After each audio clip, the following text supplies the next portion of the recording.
What's up, football fans? Welcome back to the channel. If you're new here, hit that subscribe button because we're breaking down all the biggest storylines from college football.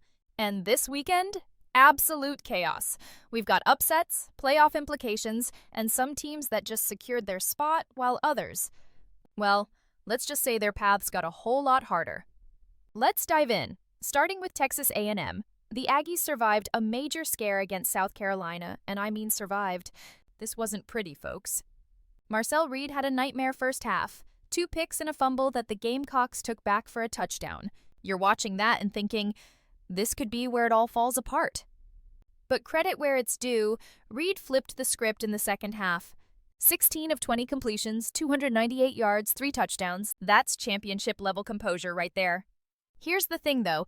This win keeps A&M undefeated and in the driver's seat.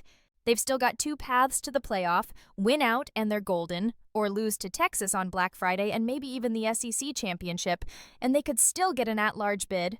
But that sloppy first half? That's a warning sign heading into the games that actually matter. Texas is coming, and the Aggies better be sharper than this. Now let's talk about the teams that made massive statements this weekend.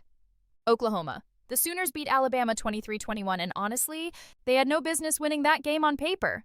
3 of 13 on third down, 2.6 yards per carry, just 212 total yards of offense.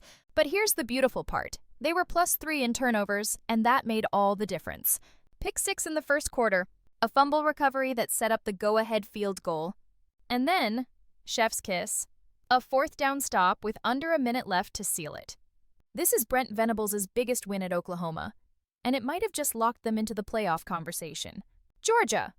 The Bulldogs absolutely demolished Texas 35-10. And I'm not exaggerating, this was a statement game.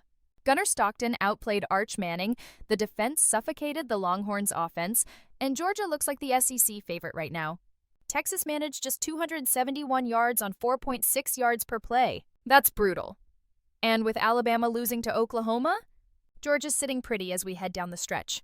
Notre Dame cruised past Pitt 37-15. Jeremiah Love had 147 rushing yards and a score, and at this point, he's basically locked up All-America honors. The Irish are 8-2 with Syracuse and Stanford left. Barring a total collapse, they're in the playoff. And quick shout-out to USC. Down 21-7 to Iowa, they rattled off 19 straight points to win 26-21. They're still alive in the Big Ten race, and they get Oregon next week. That's a massive opportunity. Now let's talk about who got hurt this weekend. Texas. Losing by 25 to Georgia isn't just bad, it's a credibility killer.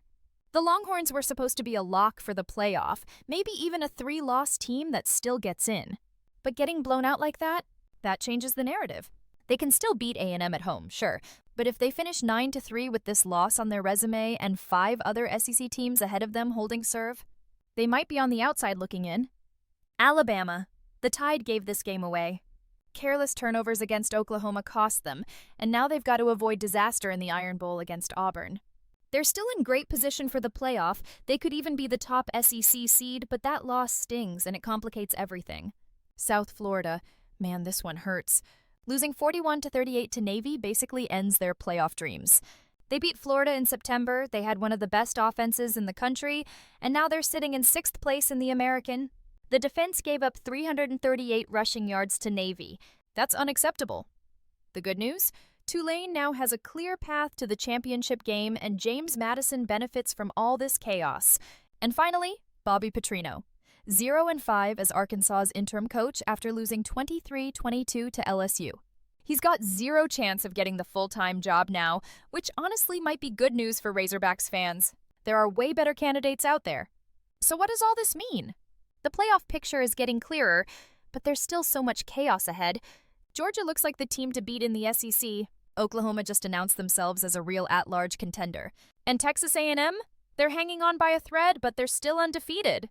The next few weeks are going to be absolutely wild. We've got rivalry games, conference championships, and everything on the line. So here's my question for you.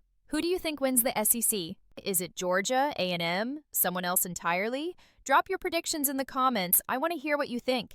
And if you enjoyed this breakdown, smash that like button and subscribe for more college football coverage all season long. Thanks for watching, and I'll see you in the next one.